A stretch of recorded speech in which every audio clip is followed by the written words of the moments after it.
Jessica, congratulations back into the fourth round here at the Australian Open. Can you just give us your thoughts on your performance today? I think the score obviously looked dominant, but there was a lot of really tough games in that match, and she can be a really dangerous player. So I think I just did a good job of playing every single point, every single game really tough, and not letting her kind of get any free points or free games. I made her really have to earn it today, so I think that paid off. Questions? Yes. Hi. I guess generally, how easy or hard is it for you to analyze your own game and the quality of your own play, sort of generally, and then more specifically, if you can do it, is this the best you've ever played tennis? I'm kind of a perfectionist, so for me, it doesn't take much for me to have to analyze my game. Like even today, I was annoyed. I didn't think I served very well. I had that game to go up 5-1. I was up 30-love, missed a couple first serves. So I don't have a problem analyzing my game. Usually I'm trying to do the opposite because I can overanalyze and be kind of a perfectionist in that way. As far as how I'm playing, I'm definitely playing a lot better than I was last year here, a lot better. And I think I just think I got better on the off season as well. Like we worked on a couple things, and I felt coming out of off season like I actually improved. And sometimes it's hard to really say that because it's such a short off season. It's like how much can you really improve? And at the same time, I did pretty well last year. So it's like you don't really want to go in saying you have to change all these things and all this stuff. But I think the stuff that I worked on even at the end of the year last year that kind of trickled into the off season, I did well, and I was able to kind of execute it through United Cup. And I think that just gave me confidence coming in here.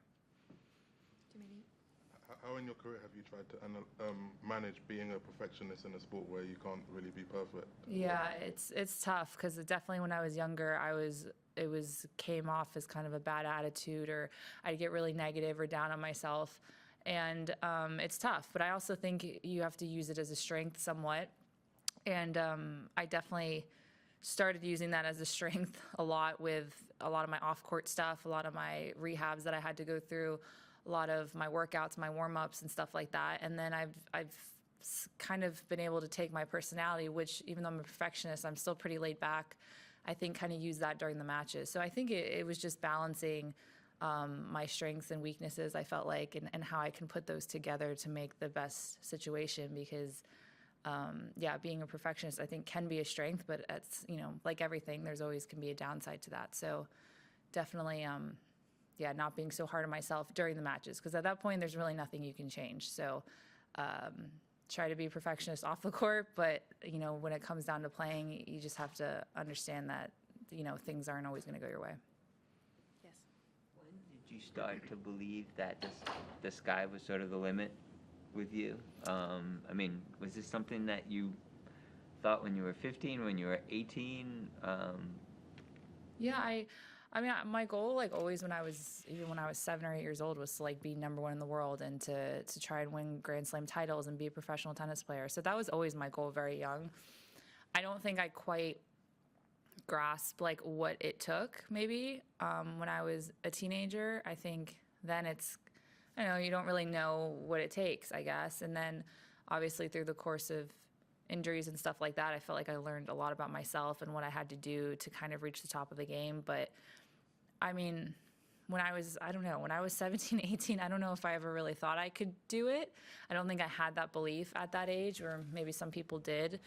But it definitely came to me, I think, later, maybe than most people. Maybe that's why I'm doing better later on in my career than I did when I was younger. Do you remember any times specifically when you did start to have the belief? Was there something that was like, this is clicking, this is working? Yeah, definitely the first year I probably cracked the top 100. I was like, okay, I'm putting myself in great position to really do well. I feel like there's a lot of mini breakthroughs. Then it was like, okay, doing well at the slams. And then I was like, wow, I broke through there because I didn't have a great slam record. And then after that, it was winning my first WTA event. That was a big one. Then it so there's all these little, what are they called? milestones, I guess you could call them. And I think it just kept building my confidence as I went along. I wouldn't say there was like a huge turning point, but even like last year winning Guadalajara was like another one of them, or making quarters of, you know, French Open, US Open. Like I feel like it just keeps kind of building, and yeah, I'm not sure. Howard? How and why at 7 years old did you think of tennis and I want to be number one and win Grand Slams? I don't know. I really don't know. My older sister played collegiate tennis, and so I would always be around the courts and be there, but I don't really know what drove me to want to say that. It was definitely always a goal. It was something I was good at and that I did a lot of. Even at that age, I was playing quite a bit for like 7, 8 years old. I really couldn't tell you. It was just like a dream that I had, and luckily was able to have a lot of passion and love for the game, you know, throughout my career as well, to keep it going. So yeah, I don't know. It wasn't like maybe because my sister played, I don't know. I didn't really see anyone play and decide that's what I wanted to do. It was just, I started playing and I was good at it, and that's kind of all she wrote, I guess. Courtney and then Tumini. Just, is there ever, because a lot of people are obviously coming to your story later in your career, like maybe they weren't following when you were 18, 19, 20, whatever, but was there ever a time where you came close, or the thought came close of this isn't worth it? The Yeah, toiling? definitely. I think when I was a teenager and I started traveling for ITF events, that was hard because I was missing out on a lot of things and I wasn't doing that well, and I was going to these places that were like, I mean, you're grinding when you're playing like grade 5 ITFs in Panama and Ecuador, and like these, it's hard. So being a teenager doing that, I definitely had moments of doubt. And then I think probably after like my hip surgery, I was really down that I had to get a surgery. And again, I think all my moments though were very brief, and I think I always came back to the game really quickly. It was never, you know, I quit for 6 months or something, or I needed to quit for a year, or even that long. It was literally like a week, and I feel like I would get over it really fast and, you know, kind of just put my head down and get back to work. But I definitely had those moments for sure. Tumini. I imagine you weren't up at 4 a.m. last night watching Murray before your match, but just wondering, Murray was quite critical, you know, saying that he doesn't think that players should play at 4 a.m. Yeah. Curious, like, what you think of that, and I know it doesn't happen as much with women, but like a few years ago, Konta and Muguruza were playing until like 3 a.m. Yeah. Do you think that's a bad thing or a good thing? Yeah, I mean, it's crazy. There's no sport that does that. I don't think it's very good. It's just kind of, I mean, I don't really know it was a great match, but who really wants to sit there and watch a 5-6 hour match? How long was it? Almost 6, right?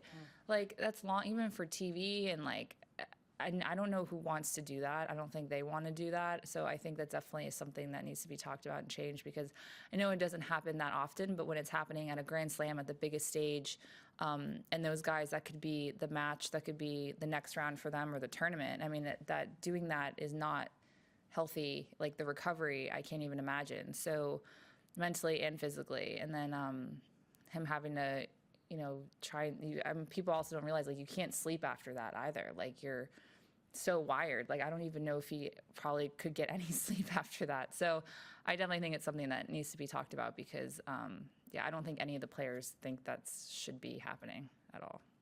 Also, not to put any like club on blast or anything, but like, what was the worst conditions you played in on the ITF tour?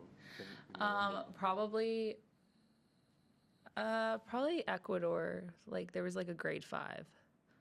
No, I'm sorry, Paraguay. It was Paraguay, and it was a grade 5, and it was like there's no AC, like there's nothing, like you're calling your own lines. It was on like clay. It was bad. It was tough out there in those days. Yes, sir. Congratulations, Jess. You beat Thanks. Iga 2-2 barely a week or two ago. Do you feel like your best is better than anyone's in the world? I hope. I hope that on my best day, I guess it depends on how their day is going as well. So I definitely played obviously very well against Iga, but I also think I've played a lot of great matches, you know, this week as well, and I've backed up my level. And yeah, I I think when I'm playing on, I think I can beat anybody. But again, in the moment, under pressure, with nerves, on a different stage, depending on the conditions that day or how they're playing as well, that can always change and shift, throughout a match. But yeah, I feel very confident that my game is at a very, very high level right now. I get the whole perfectionist thing, but at the same time, like 2 of these 3 matches have had really lopsided scorelines. Yeah. Do you take a moment at all to like pat yourself on the back and say, "Yeah, it was pretty. That was pretty good out I there." have a hard time though, because even like I always want to justify like why it wasn't that good, like in my mind, like, oh well, if she would have won that game though, like I got lucky and like I shanked a return and like got back in that game, and like that's just how my brain, I always feel like I'm justifying not giving myself enough credit. But I think I'm just really proud of how I've played every single point, like whether I'm down love 30 in the game or love 40 or 40-15 on a return game, like I'm not just throwing that game away. Like I'm making them earn every single point. So I think that is definitely what I'm really proud of, like this week. And even in Sydney, I was just not letting people breathe. I'm not checking out like on any single point. And I think you have to do that if you want to be at a high level. And the more you do it, even playing against girls that aren't that high, the easier it's going to be when you play a really top player and you really need to dig in and you need it. That it's just like building kind of a good habit. So I'm definitely really proud of myself because that's been really good the last few weeks. Okay, last couple questions, Courtney. Just on doubles yesterday with Coco, it was a fun match, Yeah. good match. How did it feel to get the band back together in your first match? And I think, yeah, right after we won, Coco was like, oh, we're finally past Fort Worth or something. And I was like, what? I was like, why were you thinking about that? She's like, well, I wasn't really, but you know what I mean? Like, it's in the past now, like officially. So we did the same thing after, I think, US Open. We won our next match after that. I forget where we were. And she was like, thank God it's in the past. So it was definitely nice. I didn't really practice with her much at all, I think, in the off season. We were kind of on different schedules. And so I haven't really seen her that much. And then she was in Auckland, but it was fun to get back out there. I definitely felt like not rusty, but we were definitely, sometimes you're a little out of sync. And I think, we got it going there in the third, and we were able to pull out a pretty tough win. I thought Donna and Martinkova were playing like really solid, and we knew it was going to be a tough match. So hopefully we can kind of get through that one and have some confidence throughout the rest of the tournament. just a quick follow-up on that, sorry, but how does it feel to be a top 3 seed in all 3 disciplines? And how much, I know that sometimes we focus a little bit too much on the physical toll of playing all the time at a major, but also just the mental competitive toll getting up mentally for these matches all the time? Is there any concern? I've always sort of enjoyed it because like I'm here to play tennis, and to me, sitting in my room not doing anything all day, I find myself more anxious or overthinking things when I have something else to focus on, like doubles or even mixed doubles where I'm still getting in practice. Like I'd much rather do that than come to the courts and practice for like an hour and then like overthink about how I didn't feel that great or, something like that. So to me, it's just another chance to like build confidence and to work on things and stay in that like competitive mindset. So for me, I really enjoy it. Obviously, mentally, sometimes there can be long days. If you play a lot in one day, I think that's where sometimes it can get difficult and it can get hard. But I felt really great physically, honestly. And the last few years, really, I haven't had any major issues. I think I know what I need to do to feel good. And again, it's only half the court. Like it's really not, and mixed as well because you're returning the guy's serve, so that it goes pretty quick. But again, like I said, I enjoy playing, and the more chances I can get to play at these big events, I think appreciate it, and I enjoy that. Okay, final 2 questions, Jermaine, in the back. You've made a lot of fourth rounds and quarterfinals in a short period of time. So just curious, how experienced do you feel as a Grand Slam player? Yeah. Do you feel that experience, or is it? Definitely. I definitely feel like now I can walk out there and I feel like I'm winning before I step out on the court. And it's a weird feeling to have that because before, I didn't feel like that. And I've always wondered what that felt like. And now I feel like the last few Grand Slams, more than that, really. You get so much more comfortable, and I think you start your confidence level of going out there and controlling the match. Even when it's not going great, I feel like I'm in control the whole time, and like, again, you're in charge of the moment, and the moment's not really getting to you. Where sometimes I do feel, now that I'm on the other side, I can feel the girls kind of panicking a bit, or maybe not playing to their full potential because maybe it's a little overwhelming, or they feel like they have to do more against me. But it's a different feeling for sure. Last question. Jess, how much is the Damar Hamlin situation and his recovery driving you? Yeah, it's been really, really inspirational. I think it's obviously been a huge news story. Everyone's kind of heard about it around the world, and it definitely affected me in a way, obviously, during United Cup, where I was a little like, you just feel weird because you don't know what's happening, and it just was on, a Monday night game. It was such a big deal, and now I think that he's recovered so quickly and so fast that it's just taken a lot of weight off of the teams, the players, the sport, other players, and it's just been a really amazing story. And so anytime I can kind of ride that amazing kind of story and feeling, I think it's good to try to take that with you into your matches. So I think definitely some part of it has inspired me a lot. It's cool. He's wrote me like a few times as well after I've won here, and it's just amazing. I think it just shows you that